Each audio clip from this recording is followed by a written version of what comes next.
It's time for the final word in sports all across the state.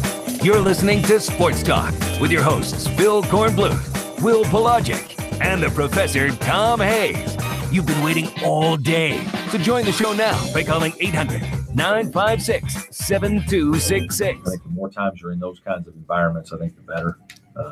It's different. There's no doubt about it. And, the first time you walk in when you're a freshman, you're going to look around for a while.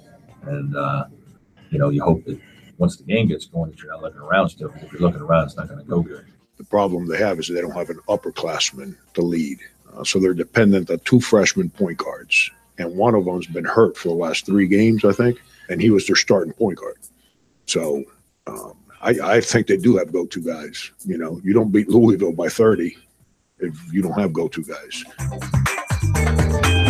A pleasant good evening to you and yours, and welcome into Sports Talk, South Carolina Radio Network on a Tuesday evening, a Super Tuesday in the state of South Carolina and the state of North Carolina as well. Will Pelagic, Phil Kornbluth, Professor Tom Hayes, producer Brian Leonard, all here with you. We are here in our studios in Columbia. We also have Phil Kornbluth stationed at the Dean Smith Center on the campus of the University of North Carolina for the Tar Heels and the Tigers. We'll spend most of the opening hour of the program with Phil in North Carolina. The tip-off here in Columbia between the Gamecocks and Wildcats is not until 9 o'clock, so much of the second hour will concern that SEC contest. Clemson trying to stave off a little bit of negative history in their minds. 58 times they've walked into a building in Chapel Hill that is housed for basketball and have come out on the losing end each and every time. But as Phil Kornbluth, now we bring in, tells us this could be the year things change. But as you've told us repeatedly, Phil, it doesn't seem like history not only is on their side, but you seem to think that it's just so hard to overcome not just the elements, but those who control those elements, including the men in stripes. Well, yeah. I mean, jokingly, we talk about it being 8-on-5 when it gets tight on the visiting team here in Chapel Hill. Not just Clemson, but any visiting team that comes in here and gives the Tar Heels a run for their money. Did I hear Pro say I don't? He doesn't. What do you mean you don't? He's not a conspiracy theorist like you. Well, okay, that's fine and good. But I have seen too many funny things happen to too many teams in person and on television to not wonder at least about what happens here when it gets tough on the Tar Heels. Well, mysterious things do tend to fall their way. Yeah, what I mean by I don't believe that everything is above board is what I'm saying.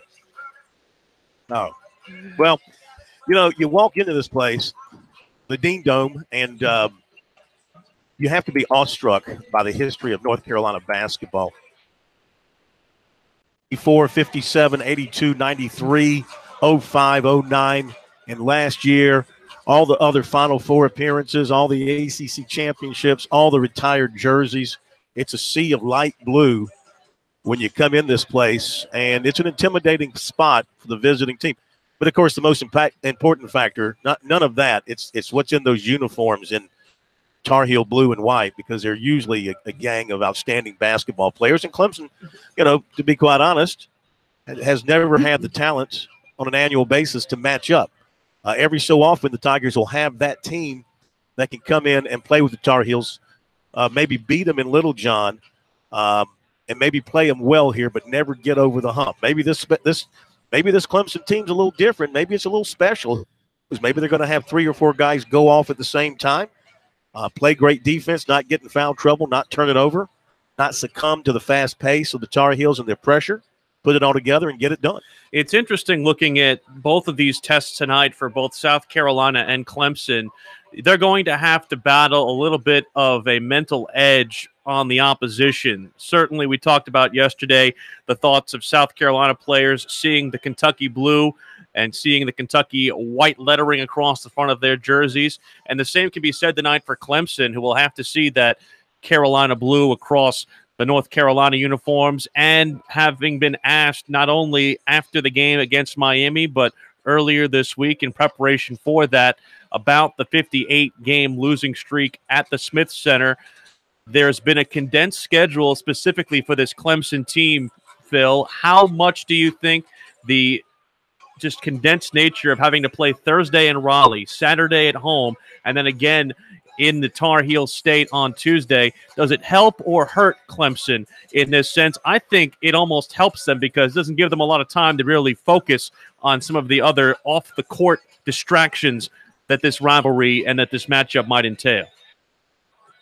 Yeah, I agree with you 100%. I think the fact that they're playing a game here almost every other day, it prevents them from having the time to focus on North Carolina and focus on the losing streak, and they have a chance not to listen to all the chatter because they had to focus on Miami. They had to focus on NC State. So they've only had to think about this for a little while. They know the history. I mean, you don't go to Clemson and play basketball and live in the ACC and not know the history of North Carolina up here in Chapel Hill. So now the negative with that is, how are their legs? They've had to play a lot of basketball in a condensed amount of time. How deep can Brownell go on his bench? Doesn't have a deep bench to begin with. And North Carolina with their style of play test your fatigue factor, and we'll see if Clemson can kind of control the pace to their satisfaction and not be in a situation where it just gets a run down. I just think you have to deal with the fact that a lot of these guys weren't born when the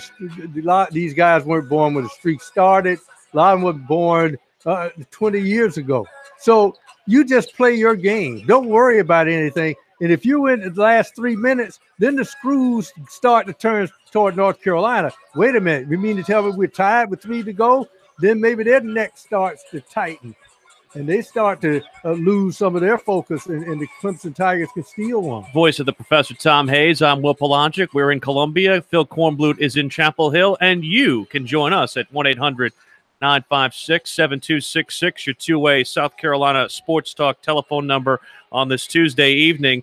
Just 2 players on this Clemson squad played in the last game that these 2 teams played in when it was at the Smith Center. That's Gabe DeVoe and Dante Grantham, and a 80-69 loss at the Smith Center in 2015, part of the 15-16 campaign. Of course, the 2 teams met last year with North Carolina winning in overtime by 3 at Littlejohn. Roy Williams, 19-2 in his career against Clemson, both losses, of course, coming at Littlejohn Coliseum. And the only victory coming from Brad Brownell's tenure back in 2010, an 83-64 victory for Clemson at home. And looking at this from a matchup standpoint, Corn, we talked about it yesterday, you're going to need to see leadership out of the Clemson guards. Marquise Reed, Shelton Mitchell, they'll need to be a lot more sure-handed than they were a week ago in Raleigh, because a lot of their undoing, despite the fact that they had a chance to win and they had the missed free throw from DeVoe at the end of the game, a lot of their undoing was made early by their inability to beat the press and their lack of sure-handedness with the basketball. Yeah, 17 turnovers against the Wolfpack, and, it put them in that hole. They were able to scratch their way back in the game, have a couple of chances there at the end. But, yeah, they've got to protect the basketball much better than that. I think that one of the positives for Clemson is the elder nature of the team. The fact that they are a veteran group. They've played a lot of basketball together. They should not be overmatched by the atmosphere here or by the fact they're playing the Tar Heels. They faced North Carolina before. As you mentioned, it was in Littlejohn, or except for the couple of guys that came up here. So I think that the maturity factor of this team will be a positive for Clemson tonight. They should be able to handle the moment. And, I mean, if you're going to be an NCAA tournament team down the road, you got to be able to handle the moment. And this is like a tournament game for them because this could certainly – a win, of course, would do so many things, not the least of which is in that streak, but, of course, further enhance their NCAA tournament seeding possibilities. So they should look at it as a very important game. We talked about the guards. I think the key point tonight, because I think he may have an offensive advantage on the offensive end of the court, is Dante Grantham. I think he's the guy who's going to have to be the linchpin if Clemson is to bring this home. More from Chapel Hill and Columbia to come on Sports Talk, South Carolina Radio Network.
Clemson's bench. The end zone behind the basket, right down from Clemson's bench. I'm in that part of the stadium. Are you in the same area David is? David he Hood? tweeted a picture from where he is.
This is the place to talk Tigers, Gamecocks, and more.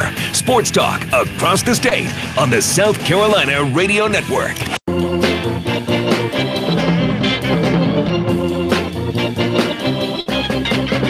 Some news and notes here on Sports Talk as we continue to go on and get you ready for Clemson and North Carolina, also South Carolina and Kentucky.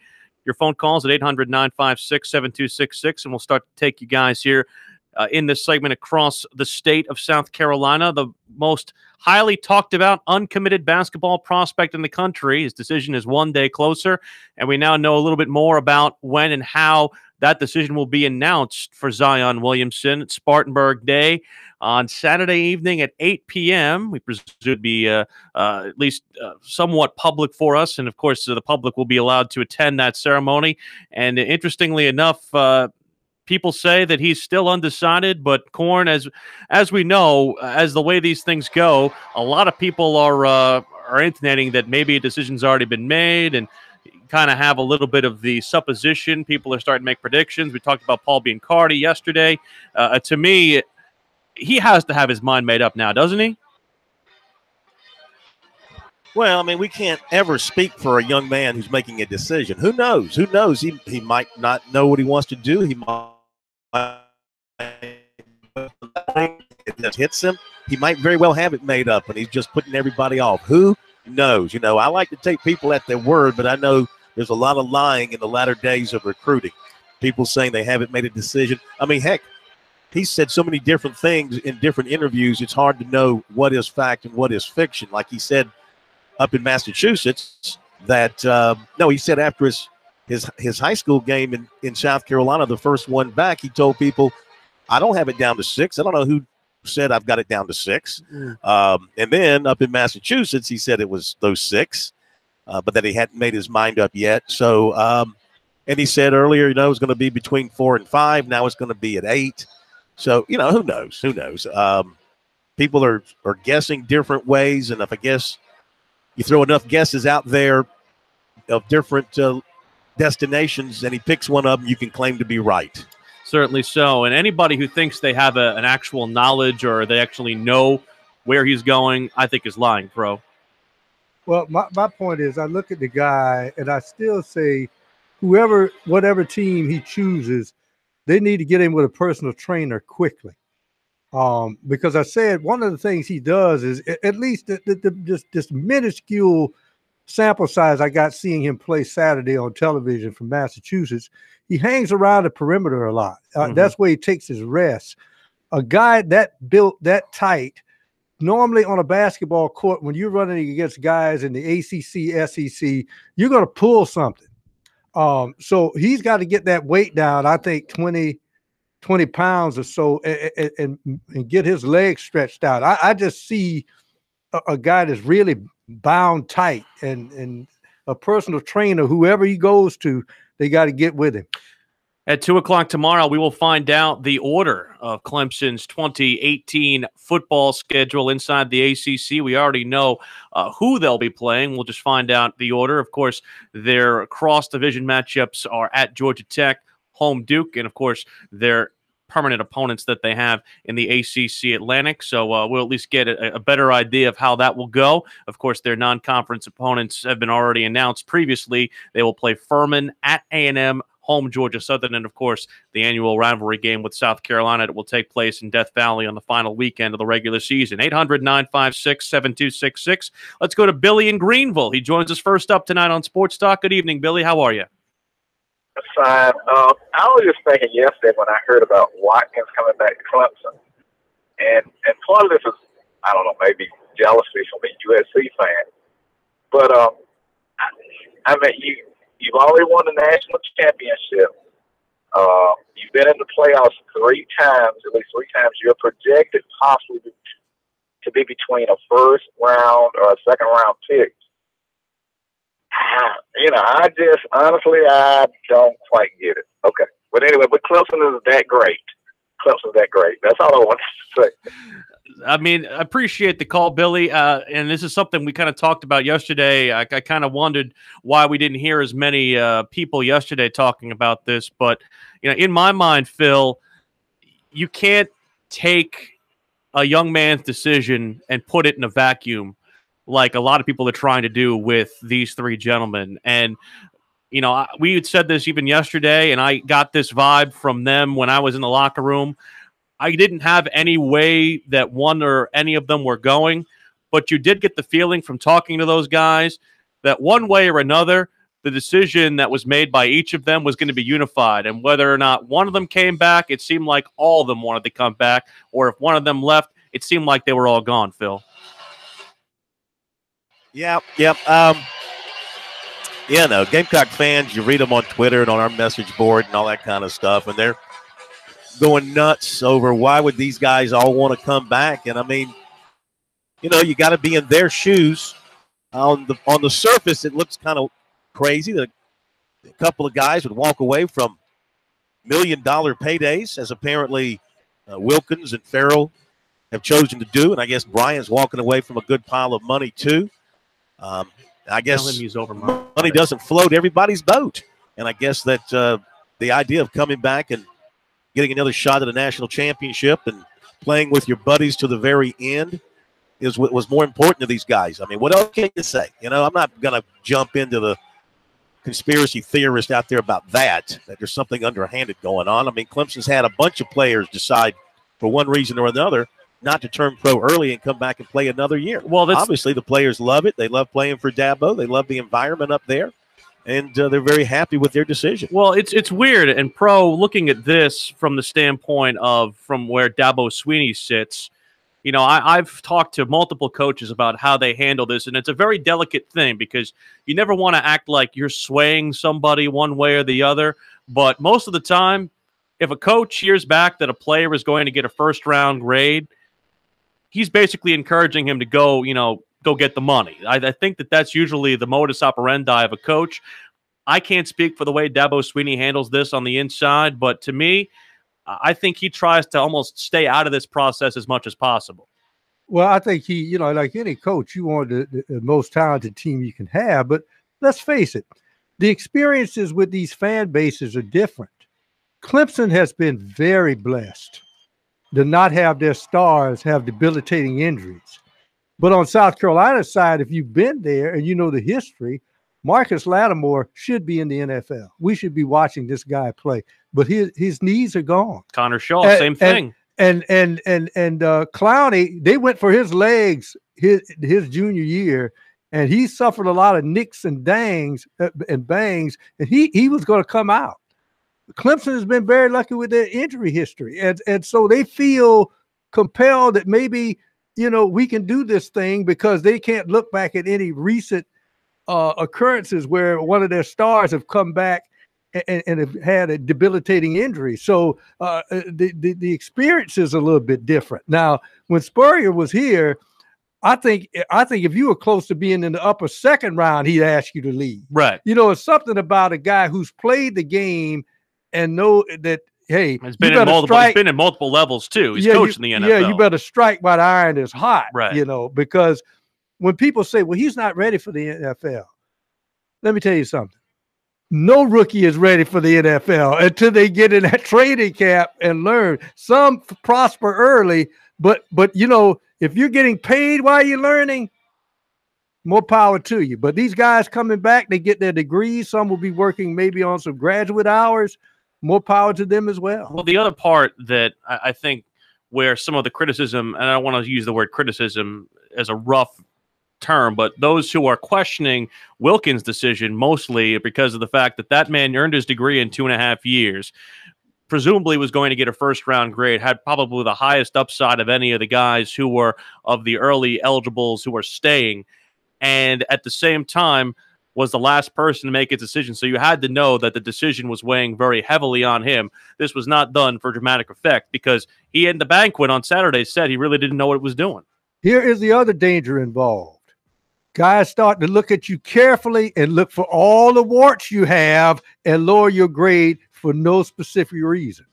Certainly so. We will continue our discussions about Clemson and North Carolina, South Carolina and Kentucky on this big basketball Tuesday evening from Chapel Hill and Columbia on Sports Talk, South Carolina Radio Network.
Sports Talk, South Carolina Radio Network. Will Polancic, Professor Tom Hayes in Columbia, Phil Kornblut in Chapel Hill at the Smith Center. You know, this rivalry between Clemson and North Carolina has seen its share of lopsided games. It's seen its share of close calls as well.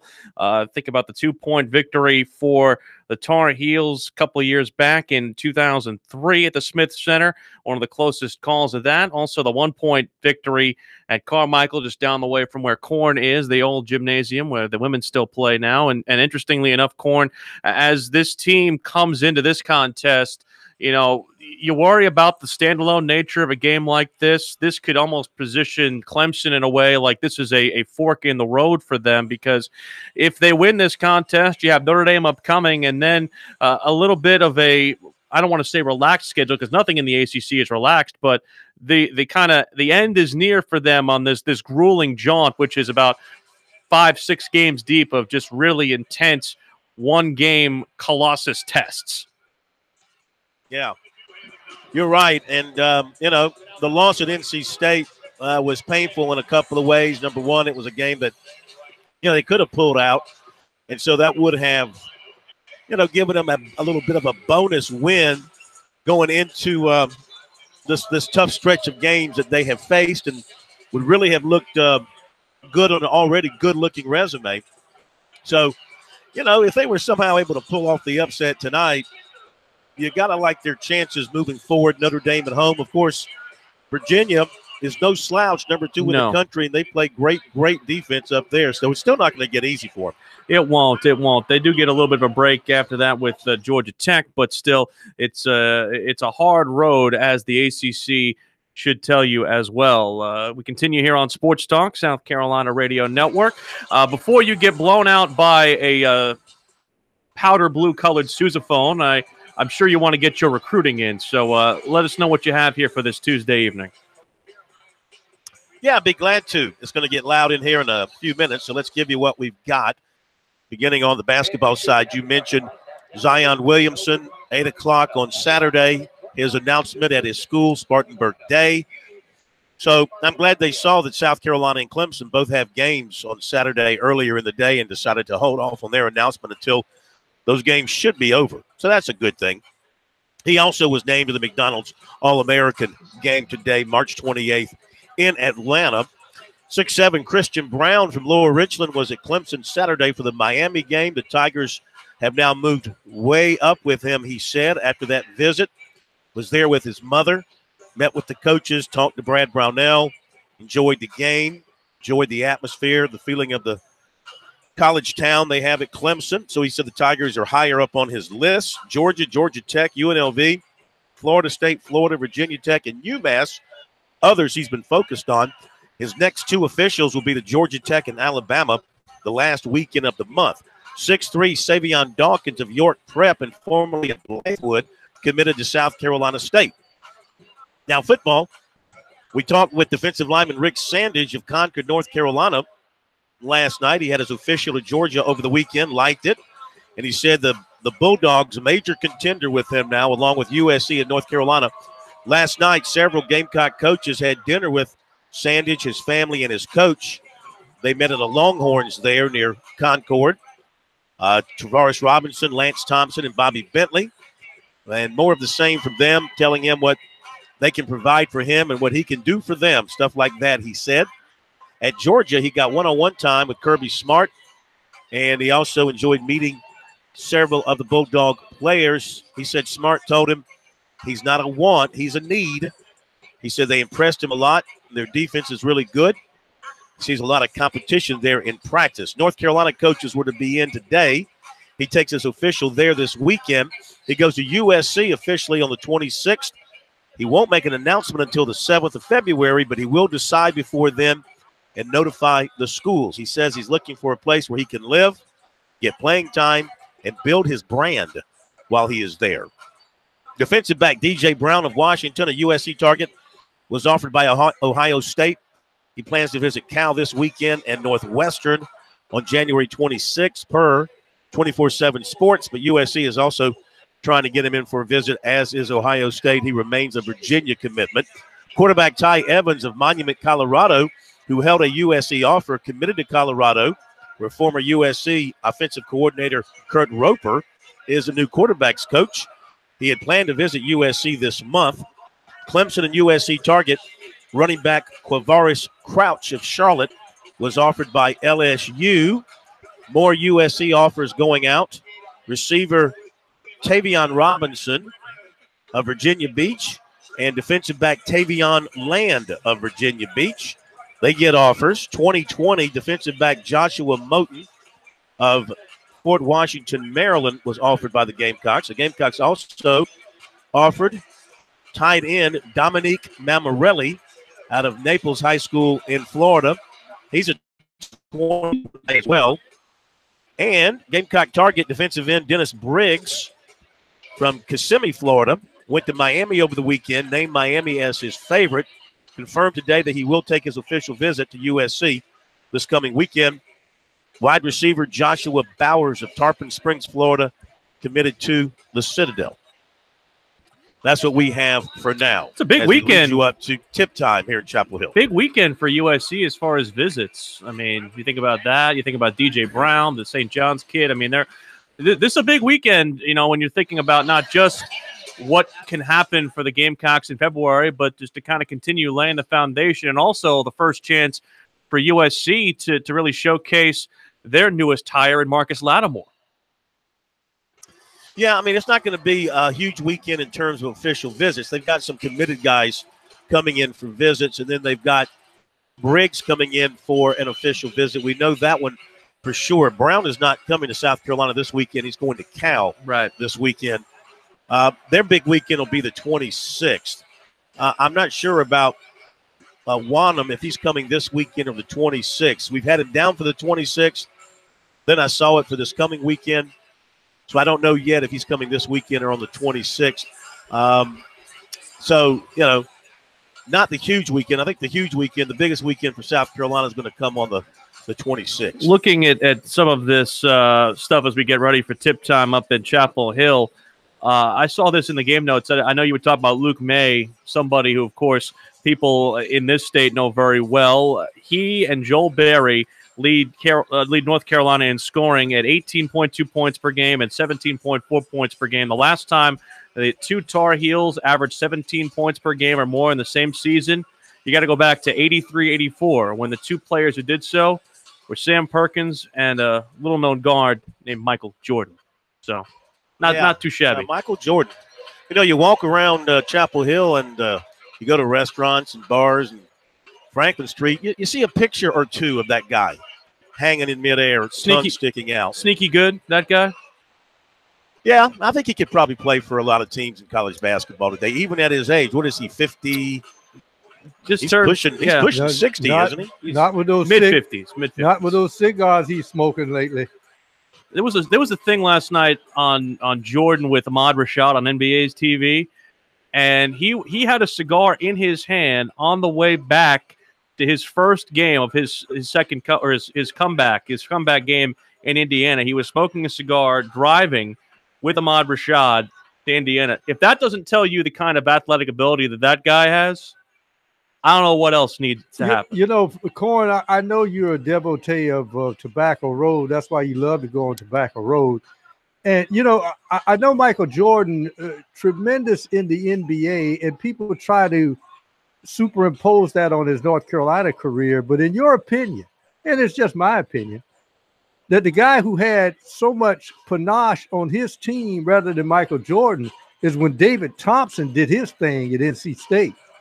Now, that was something to behold because I think he had more effect on NC State's team than Jordan had on North Carolina, but Jordan was surrounded by other All-Americans. Well, but I mean, Thompson had the 7'4" guy, Burleson. He had Monty Tao. He had who was that other forward? Those were Burger King All-Americans. They weren't McDonald's All-Americans. Well, they were pretty damn good, to be honest with you. I mean, they weren't slouches either. No. You know, David Thompson, of course, during his day was as special as they could be. But I tell you who else is not talked about but should be is Phil Ford.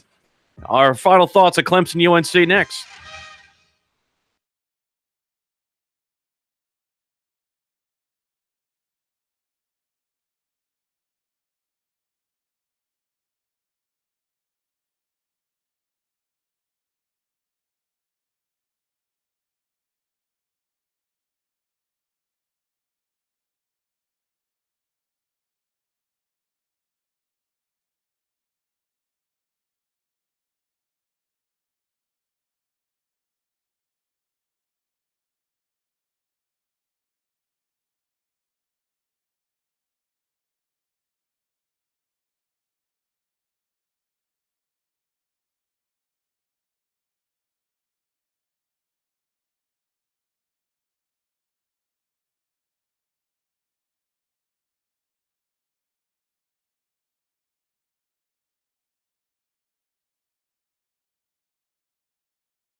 These guys, they never sleep. Check them out on the web at SportsTalkSC.com. Now, more of Sports Talk on the South Carolina Radio Network. Welcome back from Columbia and from Chapel Hill. It is Sports Talk, South Carolina Radio Network on this Tuesday evening, 800-956-7266. That is your phone number to get in. Before I get your final thoughts, Corn, on what you're going to see here in a couple of minutes, I did want to at least take your pulse on the game we will see tonight in Columbia between South Carolina and Kentucky. Again, we talked about it a lot yesterday, but this John Calipari team is not necessarily your typical one. Usually you see somebody of a Michael Kidd-Gilchrist, a Euless, somebody who is an elder statesman who kind of helps Kentucky out and kind of escorts them through the one and done growing pains, if you will, but that's not the case with this squad. And while they've had to grow up very, very quickly, they've done so well in an SEC gauntlet that could get about 7 or 8 teams into the NCAA tournament, but they've had some close calls, just a +5 point differential in their 5 contests. What do you see in this Kentucky squad that makes its mark in Columbia tonight? Well, the first thing is, will Calipari make it through a game in Columbia, right? Last 2 times he's been ejected. Am I right about that, Pro? That is I know last one was very early year, too. Yeah, last year was very early. He was knocked out of that game with the double text. I see where all the students picked up their tickets, so that's a positive for South Carolina. It is, and this is a game where they have to be there. They have to be there. Well, you hope the fans, the regular fans, bought the tickets. There are a whole bunch of blue-clad Kentucky fans in there to offset the noise. The noise can be a factor when you're talking about an all-freshman lineup starting for Kentucky against a USC team that, even though it has some new starters, with their transfer guys, graduate guys, they are older fellas. Mm-hmm. And this is their chance, South Carolina, to re-announce itself to the nation in college basketball. They're kind of one of the Final Four from last year that's been forgotten about because they haven't had a great year to this point. They really haven't had that marquee win. This would give them that chance. But, Kentucky, I don't know the players all that well from the standpoint of them playing as Kentuckians because they come from so many different places and they're all so new. But as well as I do, you talk about your McDonald's All-Americans. I mean, that's everything what these guys are. They are the elite of the elite in high school basketball coming together as a unit in college basketball. South Carolina doesn't have the individual talent to match up. They're going to have to play great team basketball, make some shots if that's possible for them, and keep the score. If they can keep the pace down and keep the score in the 60s, then they'll have a chance to win come late in the second half. And I think they have to adopt Frank Martin's attitude. First of all, they can't turn the ball over. One of the reasons Kentucky's shooting percentage is so great, they go after a lot of loose balls because they like to press. They've got long arms. They'll try to disrupt your offense, and they're better at doing it when you try to attack early.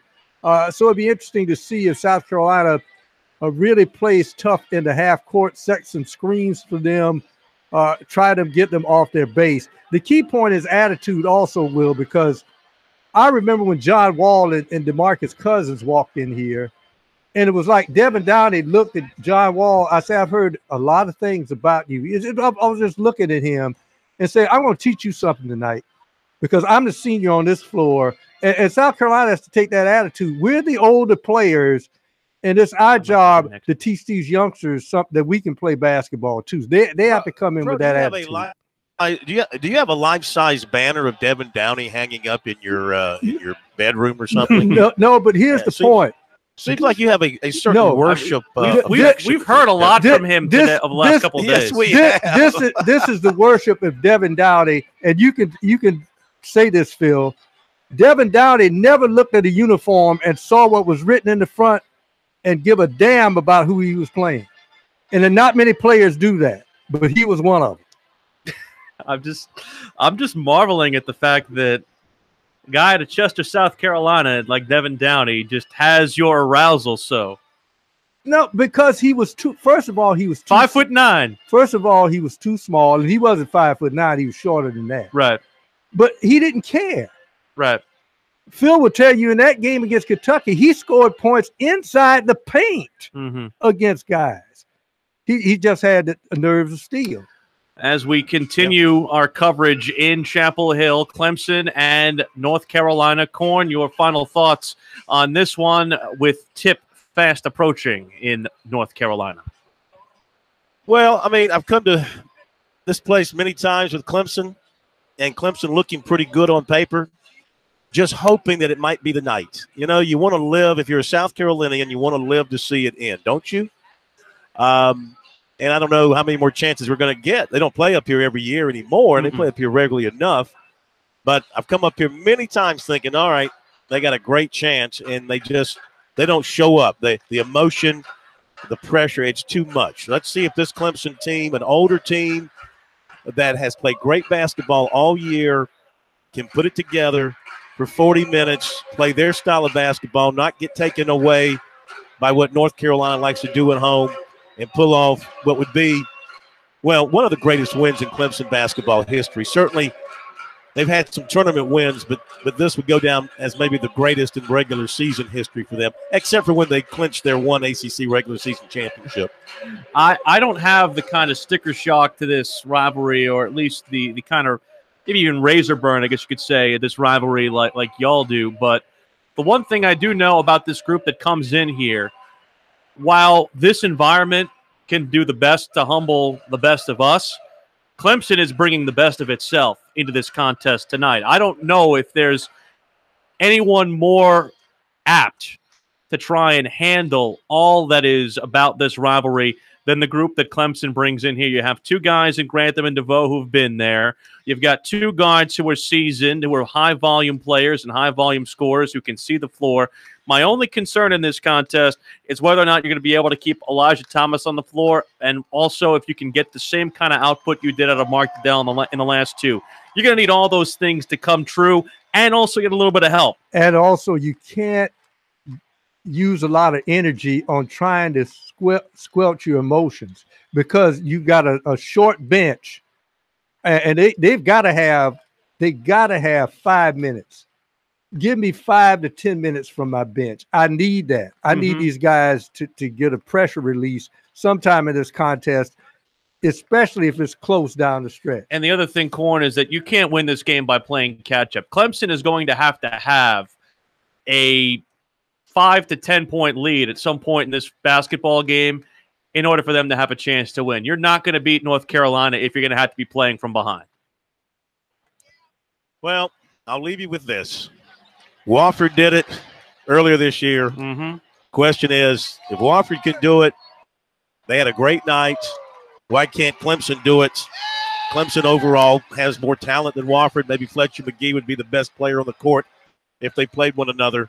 But you have to look at it from that point. If the Terriers can do it, why can't the Tigers? You got a prediction and a score for me? Oh, no. You don't want to do it? Come on, take a chance. Let's do it. I'm not going to go against history here. I think the Tar Heels will win again, make it 59-0. Probably something in the neighborhood of 10 to 12 points. Typical kind of win for them against the Tigers. 80 is the line of demarcation. If the score is below the 80s, Clemson's got a chance. If they push it into 80 and 90s, it's North Carolina's defense. I'm calling my shot. Clemson 66, North Carolina 60. Yeah, you sound like somebody who has sign lived of in the Missouri devil. most of your life. The sign of the devil, 66, because the devil is the enemy of the Tar Heel. That's why. Symbolism. It's all symbolism. Enjoy it tonight, Corn. Thanks so much. You got it. I'll check back with you at the half. That's Phil Kornblut from Chapel Hill. Again, we'll hear from him in the second hour at halftime of this one. Hope you enjoyed if you're a Clemson fan. And on the other side, we will spend most of our second hour previewing South Carolina and Kentucky. We gave you a little taste of it here. We'll also talk a little bit more football and more from you as well. 800-956-7266. I know we had Clark and Greenwood holding earlier. Give us a call back. We'll get you on, and we'll continue with Hour 2 of Sports Talk on South Carolina Radio Network after this.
Round 2 of Sports Talk up next with your hosts Phil Kornbluth, Will Pelagic, and the Professor Tom Hayes.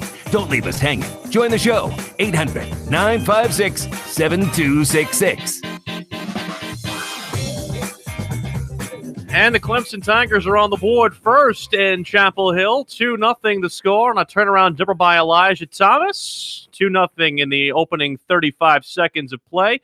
We'll keep you updated on what happens in Chapel Hill as we continue here on Sports Talk, and also get you ready for what's going on tonight in Columbia. The Gamecocks and the Wildcats. SEC play continuing for both. And, you know, we were talking about how much this rivalry means to Clemson. Doesn't necessarily mean as much to North Carolina. Yeah, it's not a rivalry because they've dominated. And the fact of the matter is the Dean Dome is 2/3 full.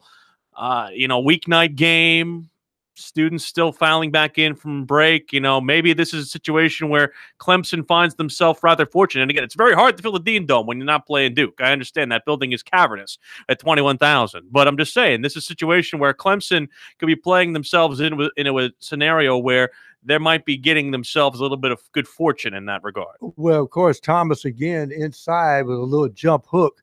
But as I said, the chain is just as strong as its weakest link. And let's face it, on the defensive end, Luke May is a liability. And they got him, he got Luke May on his hip, and he took it home. You're going to have to take advantage when you get the matchup. That matchups you want on the offensive end of the court. Again, we won't give you full play-by-play what's going on, but we'll give you a little bit here and there. Don't forget to follow Korn. He is at SportsTalkSC on Twitter, as he is there live, and he can give you some of the more of the nuts and bolts of what's going on between North Carolina and Clemson. We'll continue to take your phone calls at 800-956-7266. I know we wanted to talk a little football as well, and also get you ready for this game tonight in Columbia between South Carolina and Kentucky. Divided eyes on the state of South Carolina tonight as the Gamecocks come into this game against Kentucky off of a lot of renewed confidence from their victory over Georgia. Some real positive momentum with the Brian Bowen signing and Rock Felder coming back as well. This is a team now that can actually practice fully and get guys who are into themselves, trying to get themselves going forward. I don't know if they're a team that can turn itself around all the way to go to the tournament, but anything can happen in what is a very deep league, Pro. The thing that gets me is I don't think you can measure what it means to not only have guys you can practice against, but guys who practice who are going to get in your face. It's not that they just roll two bodies out there that practice. I mean, they were having to practice Justin Mackey earlier this past week. Exactly. So they're practicing against guys who have the talent that they'll face on the floor when they play in the SEC. How that helps you out, I don't know if you measured that, but the chemistry now, Will, is that you've got players who are older who have been willing to go to the bench, and they seem to play better coming off the bench than they did playing when they were starting. And one other thing, too, not only is that talent, but that's motivated talent. Yes. That's the other part of this, too, is that you have a guy in Felder who wants to see the floor soon, and you have a guy in Brian Bowen who wants to see the floor for the first time as a collegiate. And the other part of this, from South Carolina's perspective, you have positive things you can build off of, like the game against Vanderbilt, the game you had over the weekend against Georgia. They've kind of played a little bit of a yo-yo over the last couple of games, where they've had a bad game, followed by a good game, followed by a bad game, followed by a good game. Conventional wisdom dictates the way the pattern goes. This could be a bad effort tonight against Kentucky. But the one thing that Frank Martin has said about this group, it is a lot easier to teach off of a win than it is after a loss. And the other key is they're buying time. If at all possible, if they could just win, let's say what, they had 14 games left in the season, and you're looking at, let's conceivably say an estimate of you could find 8 wins somewhere. Mm-hmm. You may sneak into the tournament. Now, here's the key. If you win a certain amount of games, you get your momentum rolling, and Holden is able to return. Right. Then you got something. Well, the other part of this, too, is discerning how well they'll look in the SEC tournament as well, because that will be the last glimpse that the tournament committee would get That from is them. correct. So you want to make sure you're peaking at that time. 800-956-7266. Let's go to Clark, who's calling from Greenwood. And Clark, you're on Sports Talk. What's going on, Pug? Hey, Phil. What's happening? Best of luck to Clemson tonight. I don't know if they get it done, but, you know, it's first time for everything, I guess. Not a big basketball fan, but, I mean, I'm a Tiger fan. But anyway, what I got is, with all the guys coming back for Clemson, as far as their football team goes and on defense and offense, I know there's probably a lot of first team and second team All-American guys. Would you see this being like one of the best defenses Clemson's ever had this coming year with the depth that they have? And what about the five-star guys coming in, you know, now that all the guys are coming back? I mean, do you redshirt those guys or do you give them playing time? And that's just about all I got. Appreciate the call, Clark. As far as the best of all time, you know, that we'll have to wait and see. I know one person who is probably the most trustworthy person when it comes to Clemson history is the man who is currently right now doing color commentary for the Clemson broadcast in Chapel Hill, and that's Tim Beret, the Clemson historian and assistant athletic director, as well as their sports information director. And he can't seem to recall anyone in the history of the NCAA, let alone Clemson, bringing back 3 All-Americans who have previous All-American experience in one particular unit, and that's what they're going to have on the defensive line. You know, the one thing that I will say is that you look at Clemson in the secondary, you wonder what they lose with Van Smith. You wonder what they lose with no Ryan Carter. They were able to grow up a lot with the injuries they had in the secondary. That's still the one position that I look at and I say, I need to see a little bit more out of Clemson. I know the one thing we said this past year was that front 7 pro can really make up for a lot of ills on the back end, but we saw games like the Syracuse contest and the Alabama contest where if those guys get either mauled up front or that the back end gets compromised because of missed assignments, Clemson can get exposed on D. Yeah. The key is, even if I'm looking at a weakest link on defense, I want that weakest link in the secondary. Right. Because if we're picking. Defensive lineman puts an eraser on the pencil. Right. I mean, they get to the quarterback and say, well, your guy was wide open. Right. Yeah, but the quarterback is already on his back. So that's a moot point.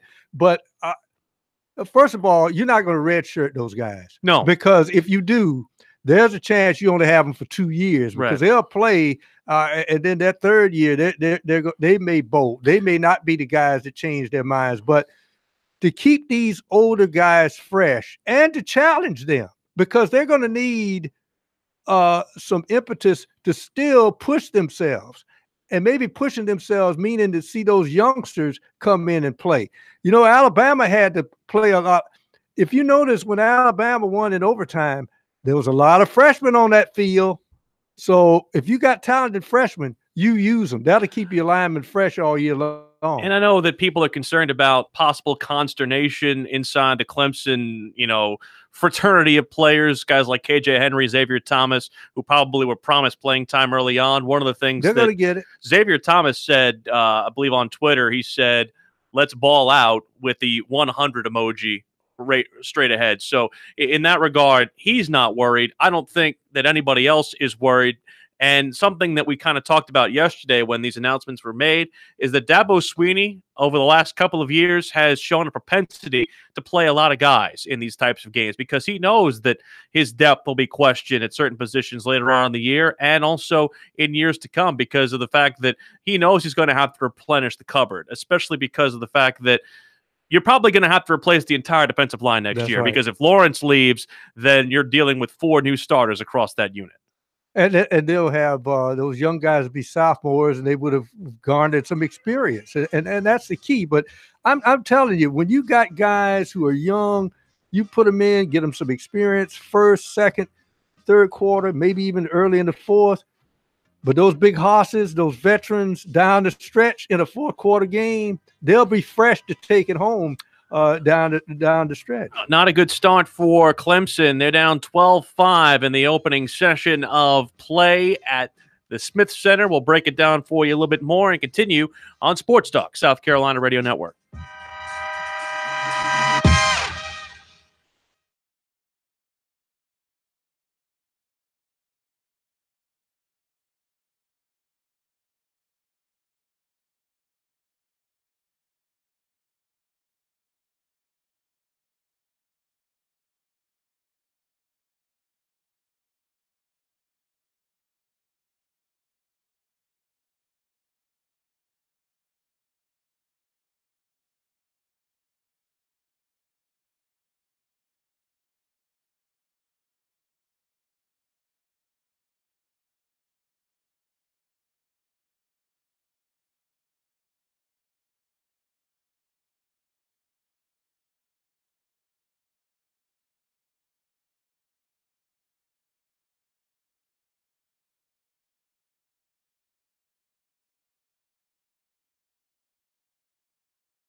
Sports Talk is the sports talk show of Main Street, South Carolina. From the coast to the mountains, we cover it all.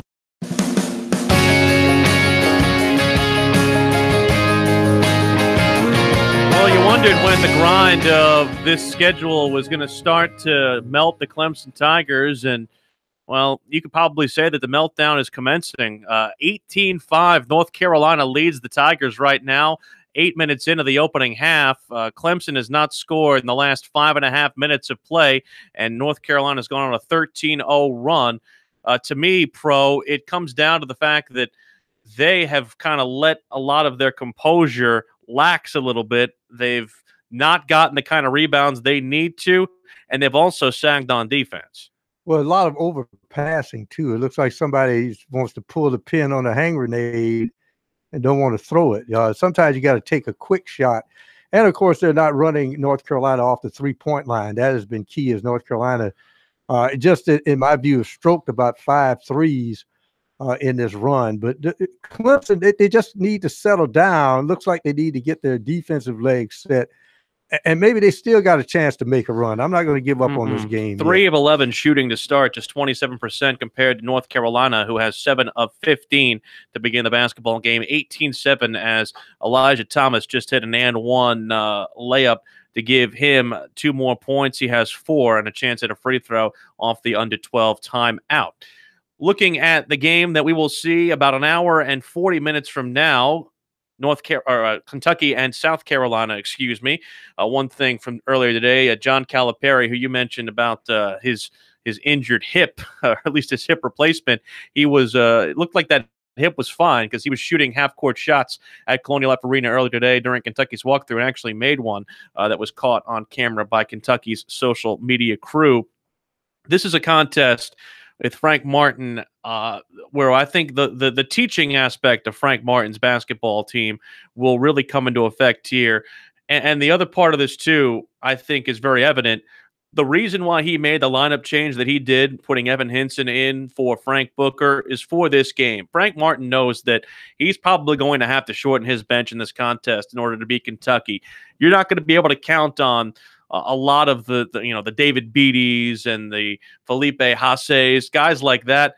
I don't know how much you can count on them tonight. You're going to have to basically win it with 6 or 7 because of the fact that you're going to basically pray to the Lord in heaven that Chris Silva can get you 30 minutes tonight, because if he can't, South Carolina has no shot tonight. Again, Silva's kind of guy that, again, he can play with his back to the basket, but I think he's good at the elbow, on either side of the lane. He's better when he can drive it. Because he's good when you can take that one-step drive. And he's getting better at passing the basketball. He had the 4 assists where he got the rebound, kicked it out to the 3-point shooters who had their feet set, and that was key to this ball game. South Carolina has to play a smart basketball game, because this being Calipari's youngest team, yes, they have Kentucky on their chest. Yes, they played in a lot of all-star games, but we even saw them get frustrated at Vandy.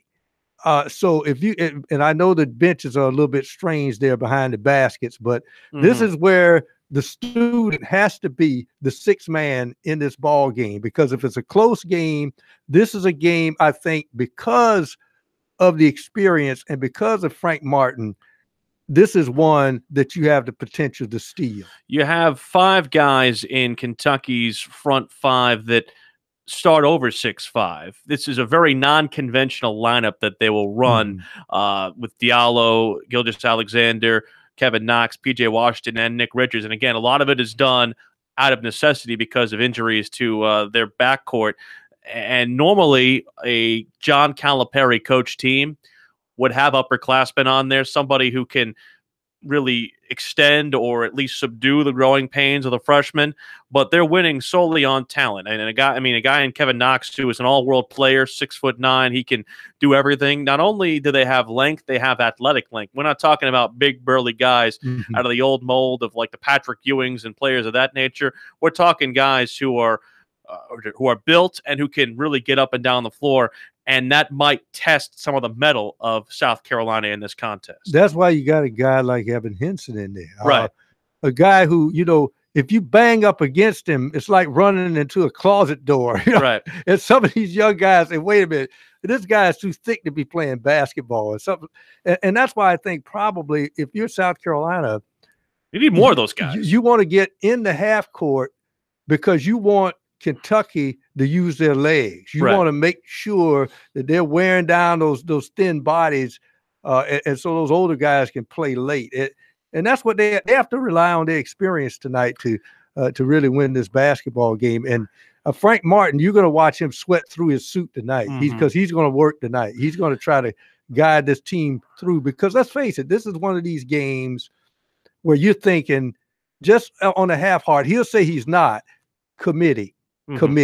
This is one the committee would look at if they're able to steal. And not only that, but the kind of confidence that can be gained out of a victory of this nature is just the sky would be the limit for them, because if you look at their remaining schedule, it is not easy by any stretch. You have a Tennessee team that is a lot better than expected up next. Mhm. You get that game at home conveniently for them, but then you got to go to Florida. You have home Texas Tech. I know that's not in the league, but that's a game that is probably a lot tougher than expected. Another committee game. Home Mississippi State, and then you got to go on the road to A&M and Arkansas. A&M, while they're winless in conference, it's a tough place to play. Same goes for the Bud Walton Arena in Arkansas, a tough place to play. They get no favors in this schedule, No. and the problem is you need a victory here against Kentucky. I don't want to say to save your season, because, again, people probably had varied expectations for this Gamecock Ball Club. They were picked 11th in the conference, and I know that they were picked low last year and finished very well and had that run of the NCAA tournament and the Final Four that they had. But the one thing about Frank Martin's teams is they are always late peakers. And not only that, but he is able to kind of get that buy-in. This is a game that is a necessity for you to get that kind of buy-in, because if you turn this into a losing streak, if you're not able to get this victory, it could spiral out of control to Tennessee, to Florida, to Texas Tech, and then all of a sudden you're sitting there at Mississippi State and you're wondering, okay, where's my team's head at? Well, what you look at is this. And people will say, well, Tom, what are you looking at? Well, my mind is you see more of what a solid coach you are when you're slapped in the face with adversity. And I'm not so certain. You look at the Final Four run this year and what Frank Martin has done to pull everything he's had into this team to be 11-6. I'm not so certain every bit of the onion out of this. I'm not so certain this is not a better coaching job than what he did. Well, he had talent. He had talent. Exactly. Exactly. I mean, I don't want to say anyone can coach with talent, but it certainly makes things easier. And it's also easy to see the plan he had for this team. It just did not come to fruition with the fact that PJ Dozier got whoever the bad advice was from, and Rock Felder, who had the suspension off the court. Those two guys on this team, I don't want to say that they transformational. They don't transform this team completely, but I know that they're probably better than 11-6 and 2-3 in the conference. Well, I think also that Holden showed you flashes before he had the injury at Clemson. Also, that he was. Because I think he had that Clemson game was his best game. I think he had the feeling that PJ was gone because of the knee. Right. Sometimes guys worry about the knee, but he never thought that Rock Felder would get in problems and that Holder would be injured. Right. And those are the two key pieces I think he thought he would have. But still, to see this team 11-6 and pull off a road win at Georgia, a team that beat Temple by 20 in Athens, is something you look at. But it shows that this team is a work in progress. And you are correct. Frank Martin shoots for March, and it's normally his team makes at least a run in postseason, no matter what tournament they're in. Clemson has kind of stayed in this one. They're now down by 11. They were within 10 a couple of minutes ago. It's 27-16, 8.5 to play in the first half, and they're about to get a fast break layup from Gabe DeVoe to cut the score to 27-18. So that is at least an encouraging sign from the Tiger perspective. They're shooting it a lot better than they did to start. We'll continue to keep an eye on what's going on there and also talk a little bit more football as we continue. We'll also check back in with Phil Kornblut at Chapel Hill at halftime when we come back on Sports Talk, South Carolina Radio Network.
7:02 to play in the opening half at Chapel Hill. North Carolina leads Clemson 30-18. Clemson battling back from being down by as many as 13, but still down a dozen.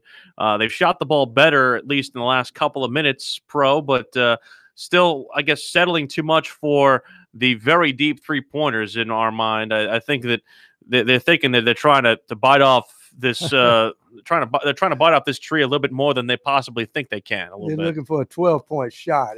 I think it's okay to shoot the three, but funnel it inside and then kick it back out for the three. Swing the ball. Make North Carolina's defense go side to side and try to find an opening for a drive if you don't shoot the three. And I'm like you. I'd like to see Elijah Thomas kind of go back up with some of those offensive boards that he's grabbed here. He's got 4 rebounds in the early going, a couple of them on the offensive end. I'd like to see him possibly go back up with it instead of passing it out. Gabe DeVoe has kind of come on strong here.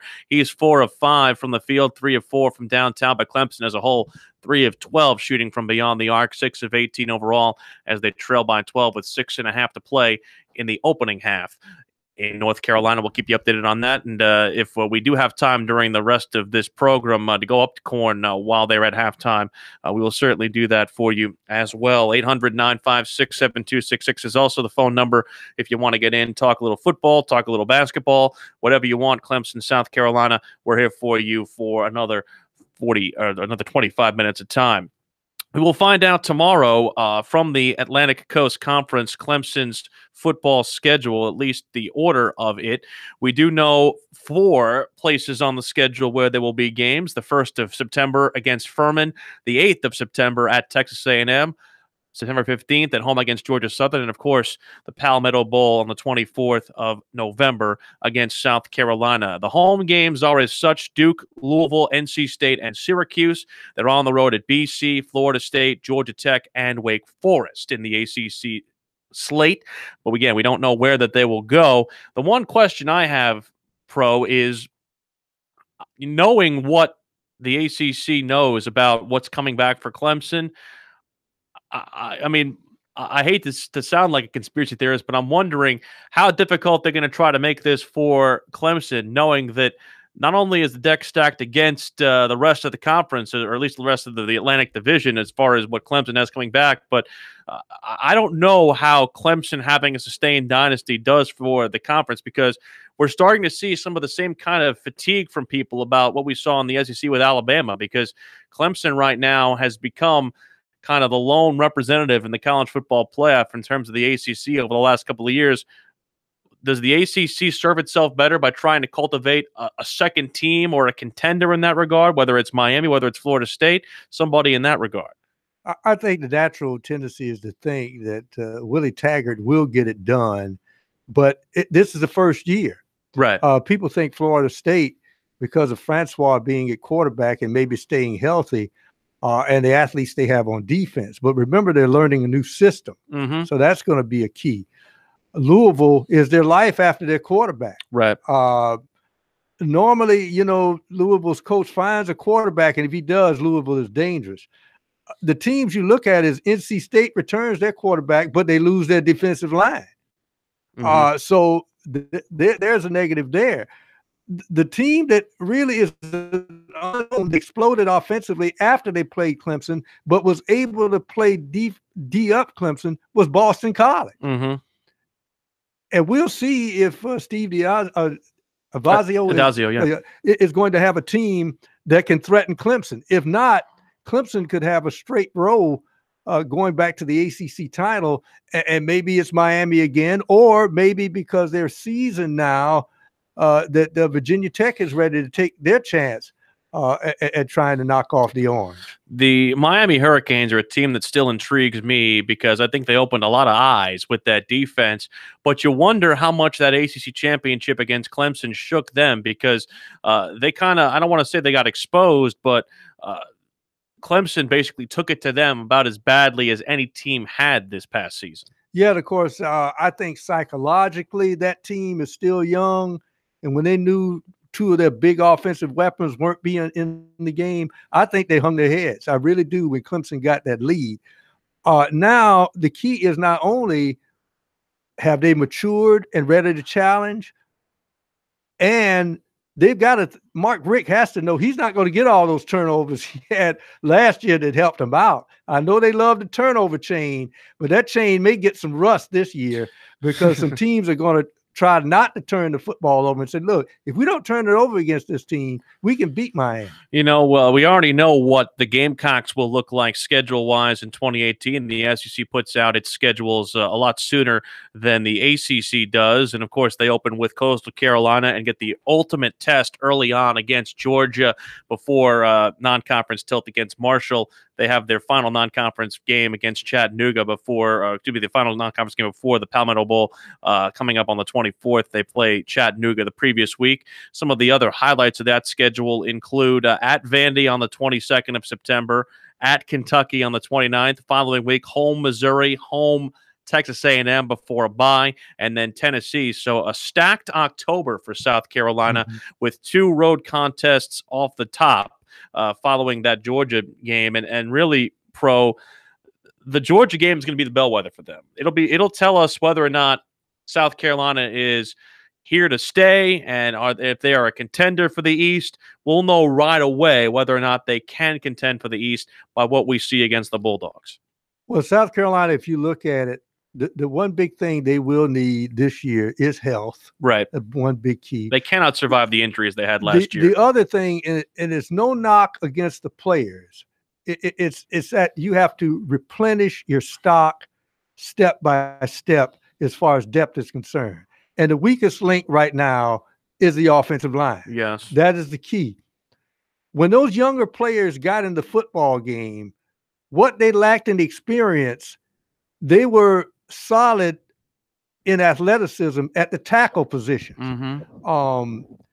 Let's face it, the tackles they had when they had the injuries, they were good technicians. But when it came to the speed rushers, the Matador capes came out. Right. And you can't do that. And these guys have quicker feet. So they may have less experience when they go for depth, but maybe better athleticism. We shall see if that's enough to help the offense really crank up like they wanted to with more of a speed tempo. Well, the thing that I look at is that you have to turn, and this is going to sound simplistic when I say this, but there's meaning behind it. You have to turn the games that were L's last year into W's. You have to beat Kentucky because there's no conceivable reason that a program that you are conceivably further along than, I think we can agree that they're probably further along with their maturation and that replenishing process than they are with Kentucky at this point. And Kentucky's beaten them 4 in a row. That's the problem. I think you have to reverse that fortune. I know you have to go on the road to Lexington, but it's not like you're walking into, it's not like you're walking into the swamp to play them. Right. You are going to walk into the swamp later on this season and play a Florida squad that should be rejuvenated. That's a game where it will be very difficult to win. It'll be hard not to count that in the loss column because of how difficult it is to play there, and also what Florida could have coming in here with a new coaching staff and a new renewed confidence. You have to go to Ole Miss, who showed a lot of strength at the end of the year, and you get two of your losses on home, basically on home field with A&M and Georgia. You get Missouri, a team you went on the road to beat last year in your building, and that's one of the longest trips that they take in the SEC, and that's one that should be in your favor as well. Despite what Missouri has coming back, they feel very, very happy about renewed confidence in Drew Lock, a new offensive coordinator, and Terry Beckner Jr., among others, coming back. But the other part of this, too, is that looking at South Carolina, we'll know by the time November hits where they need to be in the conference slate because they'll have the final 2 games against Ole Miss and at Florida, and you could be looking at 2 road victories to possibly determine whether or not they win the East or not. Georgia will have already played the cocktail party as well. And I think, you look at next year in the East, those are the 2 teams, Georgia and South Carolina, that I'm looking at. I don't know if you can look at Florida and say that they're a contender. I don't think you can look at Tennessee and say they're a contender. Maybe Missouri is a contender. I'm not sure, but those are the 2 that I'm looking at. Oh, yeah, and Georgia's going to still be salty on defense, even with the losses, including Smith.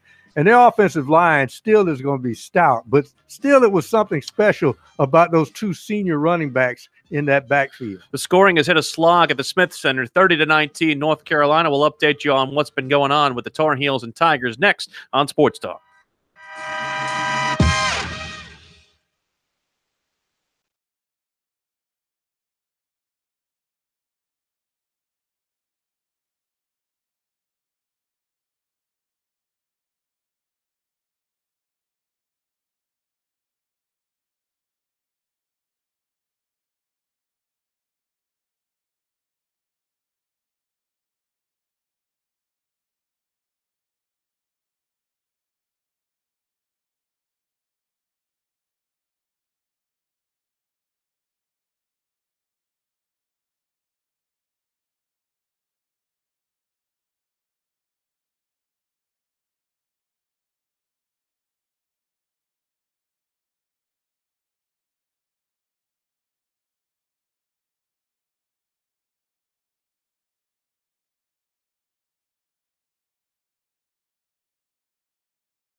Now back to Sports Talk, South Carolina's most listened to sports talk show for more than 30 years.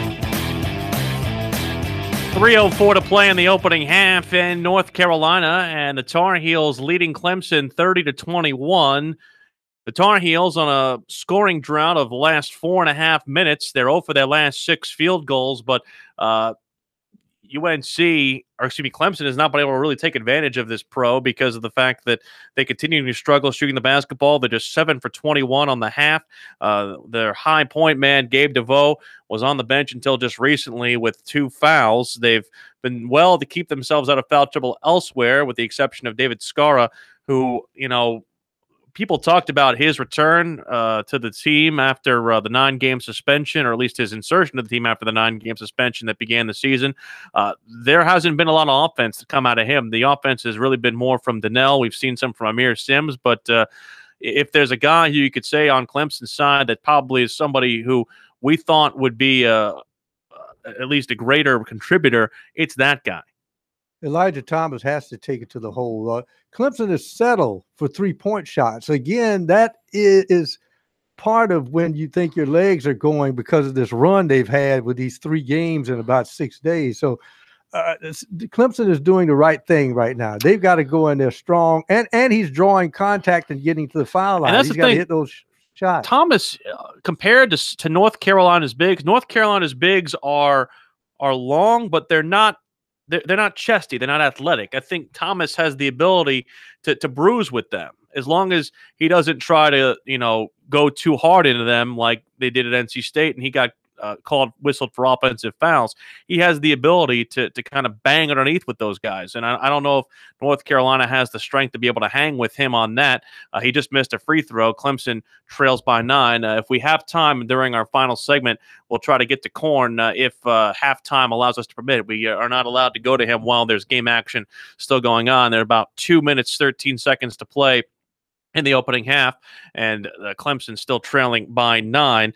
North Carolina has been held without a field goal for the last 5.5, and you would think, that they'd be able to get closer than 9 points during that stretch. And this is something where you look at it and you think, oh my goodness, the ability to get them back into this, it's hard to think that North Carolina can go on a run like that and Clemson can't take advantage. Well, if you're Clemson and you're down by 9, and they've got to be shooting somewhat about less than 20% from 3, and they've thrown up a bunch of 21%, 3 out of 14. And they've thrown up a bunch of them in this contest, and they're settling. They got to get the ball inside. They're playing good interior defense. We've seen at least 3 or 4 block shots from Clemson on North Carolina's end, but they're not getting the ball inside enough to Thomas. This is the time when you get him all he can eat, as far as that's concerned. A scary moment just took place in the contest. Luke May, the sensational forward for North Carolina, the great story, had the game-winning shot to get down to the Final Four last year, got elbowed in the face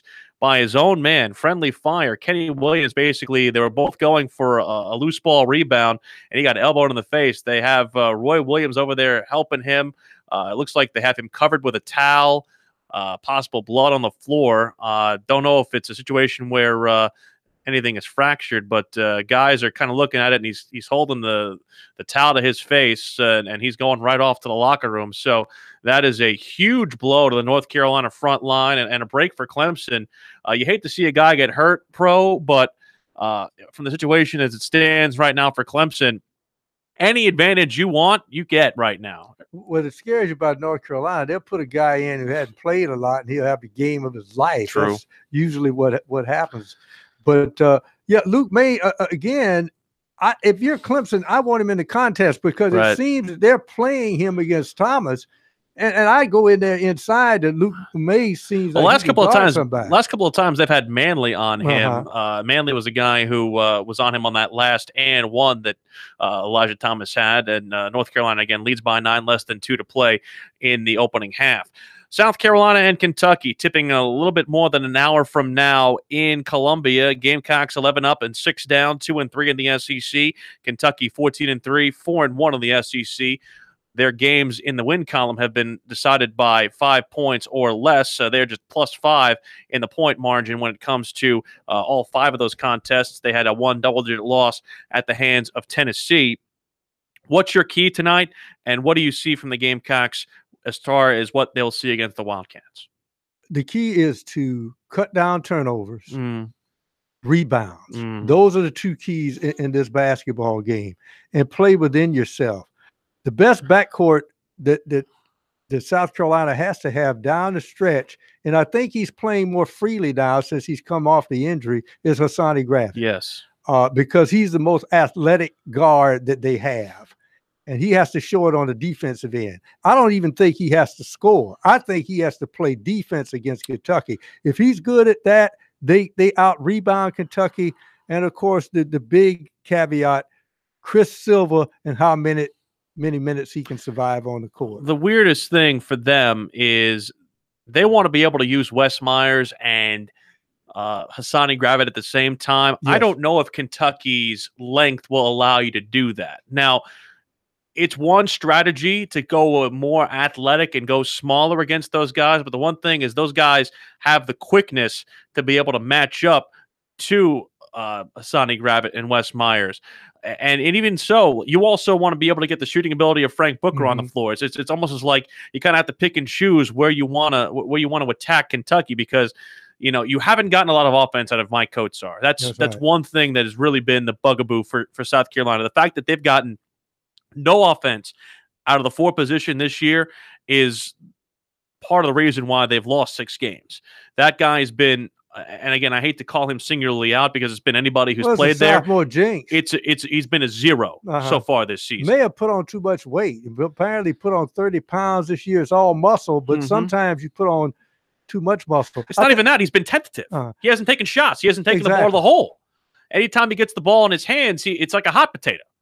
And so from that perspective, you're looking at him and you're thinking, drive the ball, Mike. Do what you did last year. Exactly. And that's the other part of this, too, that South Carolina needs, is that they have not been assertive enough. And, Frank Martin has said that this is the best shooting team that he's had going into the season. We've seen them basically shoot well in practice, shoot well and shoot around, not turn it into results on the floor. That's the other part of this that really for them has been unfortunate and has been almost a missed sell, if you will. And you have to see that tonight in order to have them to win. Well, someone's got to go off. Well, the key point is you can score, but you got to do all the other things. Right. And they only had 7 turnovers against Georgia. I think they won with turnovers and offensive rebounds. They had 18. I think the other key is we talked about Henson and his girth. I think at some point in the game, you got to get 5 minutes, maybe 6 minutes out of Cud, setting some screens and running those skinny guys into those screens. That is a key in this basketball game. So if it's a Frank Martin game, Calipari will be cussing. He will get a technical, and this may be the trifecta when he gets thrown again if the officials allow those screens down low. I don't see him winning tonight. I'd love to see him prove me wrong, because of the fact that a win over Kentucky could mean some positive momentum for this ball club, but I just don't see how it happens from their perspective tonight. 38-23, North Carolina leads Clemson, less than a half minute to play in the opening half. Don't know if we're going to have time for Corn. We're running out, so up against the break. Corn, we literally have a minute, so give us what you got. All right, time is winding down here in the first half, and the last 90 seconds really turned. Clemson had this thing to within 9, had a little bit of momentum, had a great defensive series for 29 seconds, and then Robinson hit a big 3 from the corner for North Carolina. That kind of turned it. Thomas missed 2 free throws, and then Barry gets bailed out on a 3-pointer, gets fouled, hits 3 free throws, gives the Tar Heels the momentum going into the half, 38-23. Clemson feeds the ball to Thomas and stops firing up long threes. They could do some damage. He's only got 7. The Tigers from 3-point range, 3 from 15. Get the ball down low, boys, and see what you can do. Follow Corn at SportsTalkSC on Twitter. We'll also have the updates for you. I will, from Columbia and CLA, from the Gamecocks and Wildcats. We'll wrap it up all for you tomorrow on Sports Talk at 6 for Pro, for Corn. For Brian Leonard, I'm Will Polagic saying so long, and thanks for listening to Sports Talk on South Carolina Radio Network.